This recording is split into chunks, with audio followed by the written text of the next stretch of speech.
All right, family, it's Tasha. I'm mamabear prepping. So welcome to the channel. Welcome back to the channel.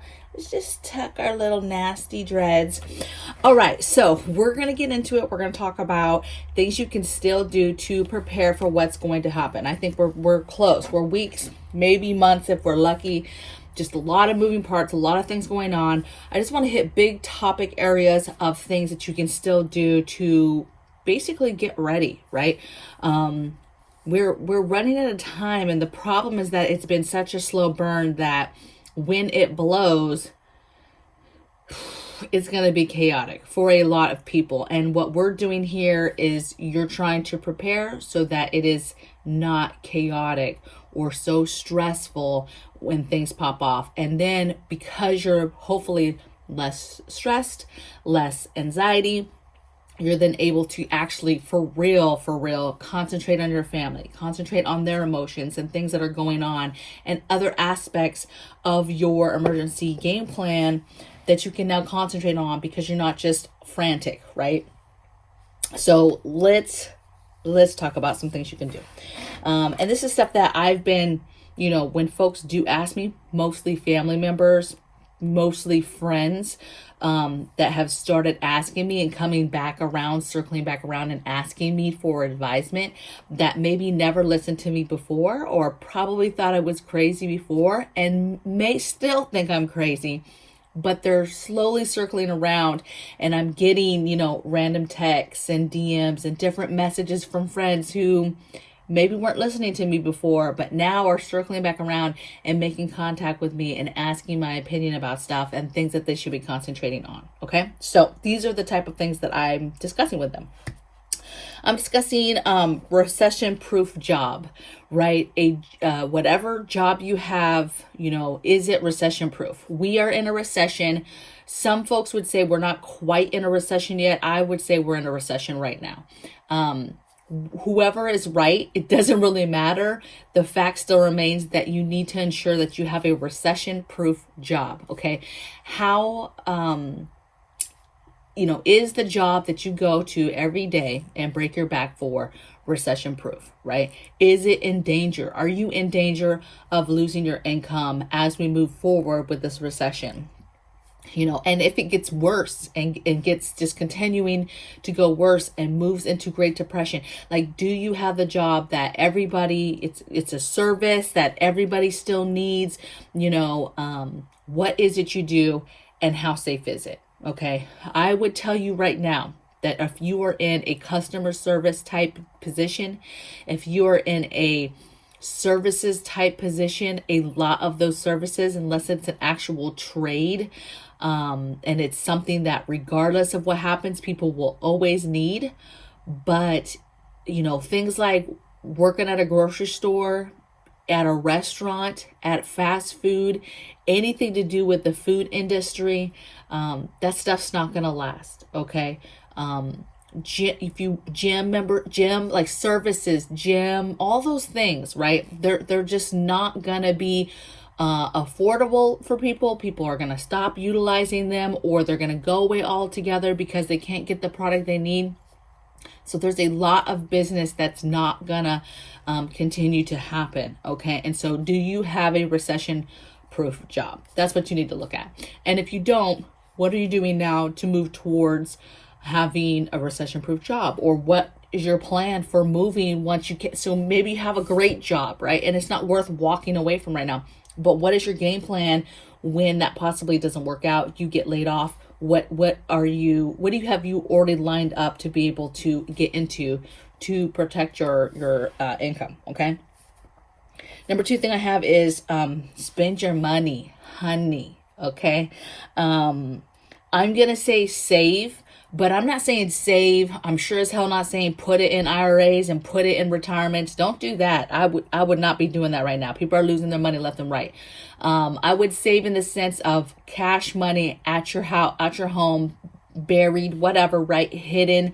And that's really to save yourself later. So for us, it's emergency money, right? It's cash for emergency money, but it's taxes. Okay. We get to some point where the dollar, just is not being spent, whatever. People are losing jobs.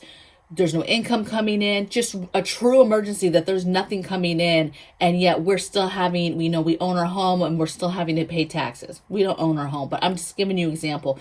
We're always thinking about the future, and for me, the future is taxes and having some sort of income for taxes. How would I produce some sort of income or bartering items to pay for taxes? I think about that for future, okay? But we don't really save, outside of some emergency money. We're spending it, okay? We're buying the things for projects that we need. We're stockpiling preps, stockpiling food, stockpiling water. We are spending the money. As fast as we get it, we're spending it, okay? Projects that need to be done, we're still in the midst of getting our stuff together to do this septic. It's hardcore. It's not easy saving 30,000, 25, 30,000. It's just not, okay? Once we get through that though, we can get through anything, okay? But it's important that you're not just holding on money to just hold on to it. If you don't have the things that you need in your home, like your preps, like your water, food, meds, you need that stuff. So spend your money on it, okay? Get the things. 3, starvation proof, right? What are you doing right now to get through starvation, to get through famine? Buying things in bulk, buying the staples, right? Your basics. Get your baseline together, get it stored up, get it in bulk, right? Get that stuff together. What is your starvation plan, right? You're saving food, you have menus, you're going to be continuing to eat like normal for the most part. But what is your actual, when all of that is gone and the stores have not come back, what's your hardcore 25-year shelf life food that you're falling back on, right? Your buckets of food that have been stored for years and years. What is the bulk items that you're falling back on? Your bulk staples, your rice, your beans, your stuff like that, your lentils, your yams, that stuff. What are you doing right now to stockpile that stuff, right? And make yourself starvation proof. So when everybody else is starving, you guys are okay, okay?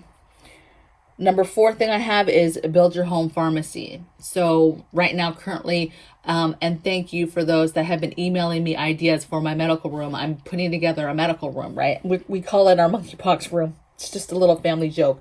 But I'm putting together this room, has a bed, has all the medical stuff in there, extra meds, medical supplies. It's going to be set up as a medical room. You won't be able to tell. It's going to look like a guest bedroom, you guys. But if you start opening stuff or looking and stuff, it's actually all the med stuff is in there. Okay. And that is where we would isolate should a serious virus come our way, disease comes our way. How do you treat somebody in your own home and take care of that? Okay. And that's what this room's going to be. I'm merely telling you that, hey, I'm not saying to do that. No, I did say in a video before, if you can notch out an area, a corner, a closet, whatever for this, please do it. But what I'm telling you today is really make sure you're starting your own home care pharmacy, right? You're getting your over-the-counter meds, you're stocking up on that, you're stocking up on vitamins, you're stocking up on whatever prescribed medications you can, you're stocking up on whatever antibiotics you can. This is where your home holistic items are. This is, all your supplies, your medical supplies from Refuge Medical, right? All of your stuff, where are you prepping that stuff and storing that? And you should be building up some kind of pharmacy area, right? Where do you go to take care of somebody and stockpiling this medical stuff, okay? What's number 4? Number 5 is start a garden. So I can't do a video without saying start a garden in whatever capacity you can. What I want you to start thinking about now though, and this is actually something that I'm thinking about, is starting to not shift it, but doing a garden indoors. What does that look like? Where is that at? Now, even if you have no space, you can do this. Remember, we say vertical. I say use the walls then if you have no space. I'm going to be using walls, right? I'm going to be doing a combination, and I'm going to show you guys in videos, but because I got to get this stuff started, but I want to think full grown, nutritious stuff in your home. What can I grow indoors? In pots, in bags, and whatever, on walls, in electric ran aero gardens, from maybe some small hydroponics.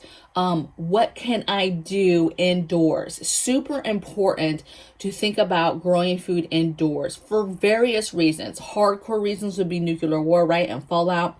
A little bit lower or lesser would be just marauders, just hungry families who are jumping fence lines to pick, tomatoes out of your garden, to steal from your garden, right? You've got to think about when times get bad, people are going to be trying to steal from you.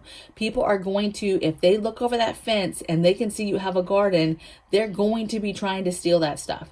And there's just, as much as and fast as you can harvest stuff, there's a lot of people that don't know anything about gardening, and they'll rip your whole stuff out and it's not even ready to be harvested, and they're not even going to get anything from it, or they're going to get a half yield or a partial yield, right? But they're not going to care, and they're going to destroy your stuff in the meantime and take food literally out of your mouth. So you have to be thinking about indoor gardening. What does that look like? A ton of lettuces grow really good indoors. Different roots, different, I don't really mess with these, but, what are they? The sprouts. I don't really mess with sprouts, you guys, but that type of stuff grows super fast indoors, right? There's a lot of stuff that you can grow indoors. And so I'm going to be doing it myself. And then I'm going to be trying to encourage you for us to think outside the box and bring the gardening inside. Mini hydroponics, mini aero gardens, mini wall growth, right? With herbs and different things. We've got to get smart with learning how to do this and not just let somebody tell us, oh, you can't do it. If you don't have lights and sun, and if you lose the grid and you don't have the lights, the grow lights, you're not going to be able to do it. You need to see what you can do in your home now while you can, right? Figure out the good windows, figure out the different parts of your home that good sun, right? And make it work. It's not going to work if you never try it, right? If you never try it, you're not going to know. You're not going to know, okay? So get smart with this. And there's nothing saying that you can't have some lights and maybe have that set up with some kind of small solar system out the window, solar system that charges those lights, right? To do that at night or whatever. So just things to think about. I think it's exciting thinking about what this looks like, how we can do this. I get that not everybody has space, but be creative, okay? If I was in an apartment, I thought all the time in the apartment, okay, how would I charge my solar, just my regular solar banks without people seeing? It's the same thing. Maybe I'm trying to charge solars to charge these lights for growing. Like, think about what you could do. What space do you have available? Okay. All right. That's enough of that. Number 6 thing I have is fortification and concealment. So yes, fortification. That's locks. That's everything, right? Again, think grid down, but also really what I want to hit on today is the concealment part. Go outside your gate. Look over the gate and see, can you see your garden from looking over the fence? Can you see your garden from the fence line? From all sides, okay? If you can't go into your neighbor's yard, just go to your fence line, get up on your toes as far as you can, and then see at that level what you can see in your yard, right? Very, very important. And then concealing it. Maybe it's shade cloths. Maybe it's some shade cloths set up sideways to make, partitions. Maybe it's wood partitions. Maybe it's lattice. Whatever it is, you can do some creative stuff that will block off what people can see, okay? And so do that where you can do it at. I get it that some stuff you just can't hide, right? But be thinking about how you can conceal. Concealing food that you can eat and consume, right? But within a bunch of flowers and plants and trees where people can't necessarily say, oh, that's a garden. Now, people who grow stuff can clearly identify stuff and be like, oh, that's food. But maybe the average person just coming in the back just is like, oh, they have a really nice yard. They got all these trees and flowers. But it doesn't necessarily scream, I've got a, garden with rows of food and it looks like a garden, okay?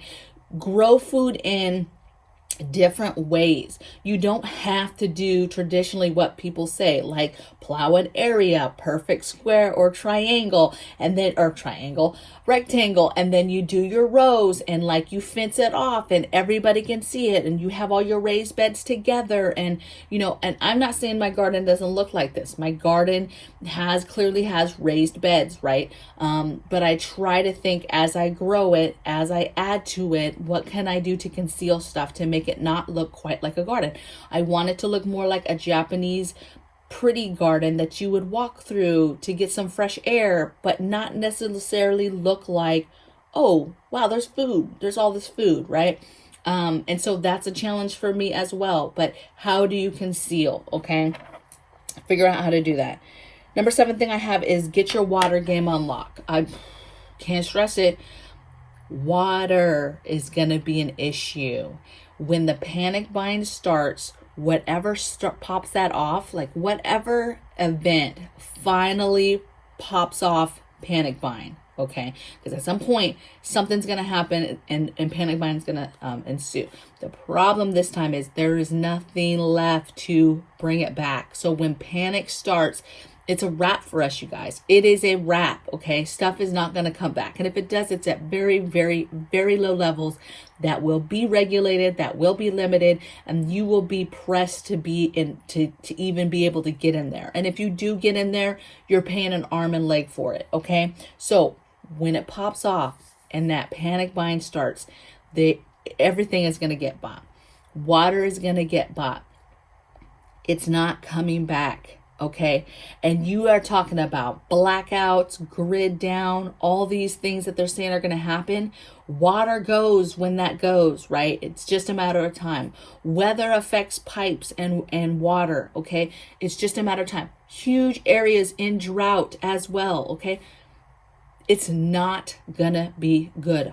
Water is quickly going to be the main concern, the main issue, and it's gonna be ugly. Okay, so you've got to get your large filtering system. You've got to get it. If you cannot afford one, build one. You've got to get used to doing that. You better not be drinking no tap water right now, because one, you're taking a chance right now by an incident or something happening, and you're just willy-nilly drinking the water every single day. No, you should be running the water right now while things are normal. You should be running your water through a filtering system, and that is what the water you're cooking with, the water you're drinking, that's the water you're giving your animals, that's everything. There's no drinking water from the tap right now, okay?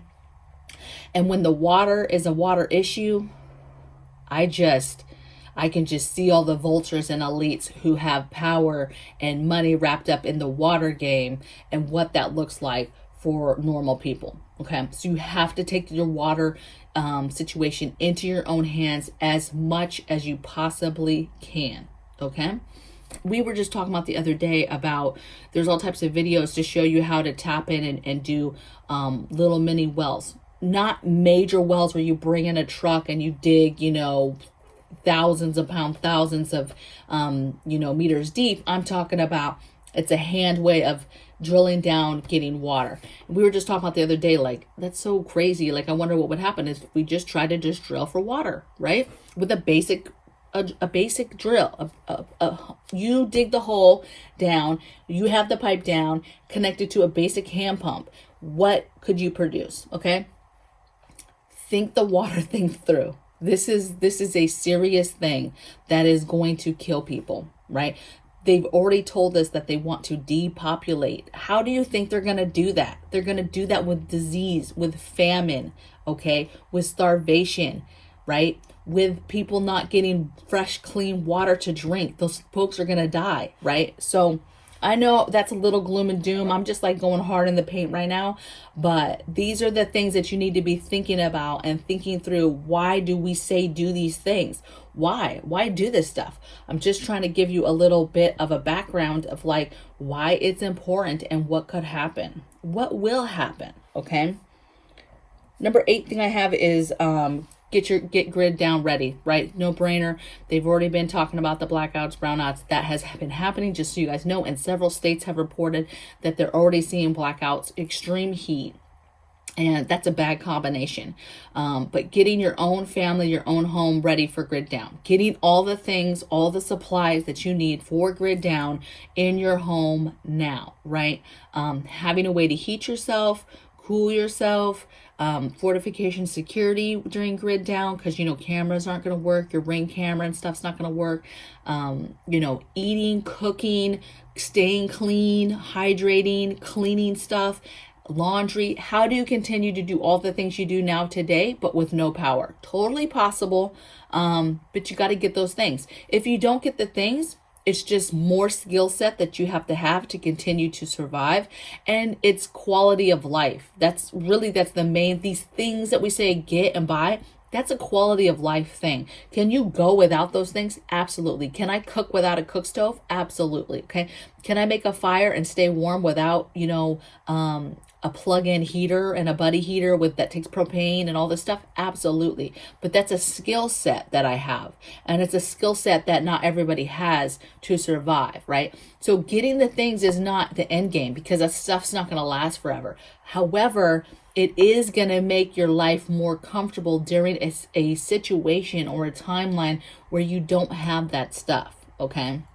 If anything, it buys you time to really get your mind wrapped around the fact of when it's not there one day, what you're going to do. And then those creative juices start flowing and you start adapting and teaching yourself what you're going to need to learn to survive once that stuff is gone. Okay. And then my last one, number 9, I have is, this is important. This is important for your mental game, and that's build up your entertainment and your vices or your simple pleasures, right? Stacking the board games, the cards, your liquor, your smoke, your coffee, whatever your pleasure is, your snacks, right? Get those crackers, those chips prepped up, those M&Ms, whatever it is that makes you feel good, right? Take that little thing that makes you feel good, a little bit of chocolate or whatever.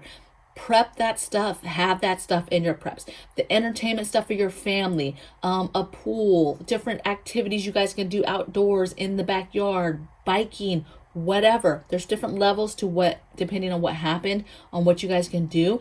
But even if you're in a lockdown situation where it's not safe to go out and you're staying indoors, what do you have to keep your mind occupied?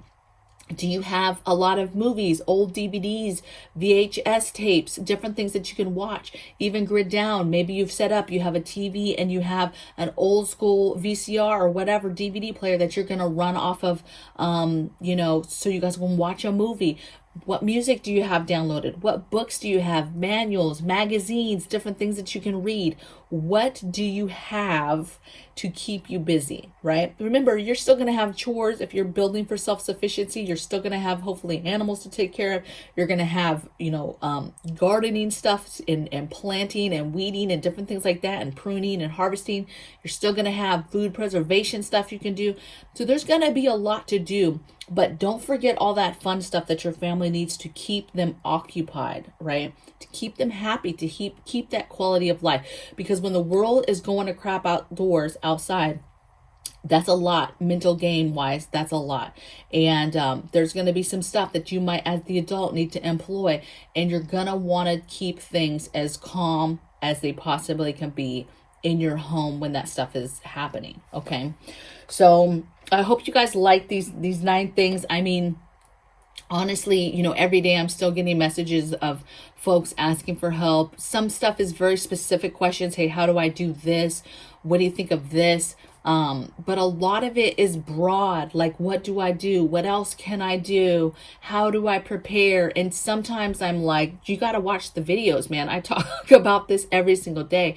You got to just, if you're new to the channel, you've got to just go back to the beginning and watch my videos, and just watch a couple a day, or even just watch one a day on top of the daily one, right? Because I don't want you to miss the daily one, because it's always going to be the most up-to-date stuff that's kind of happening right now.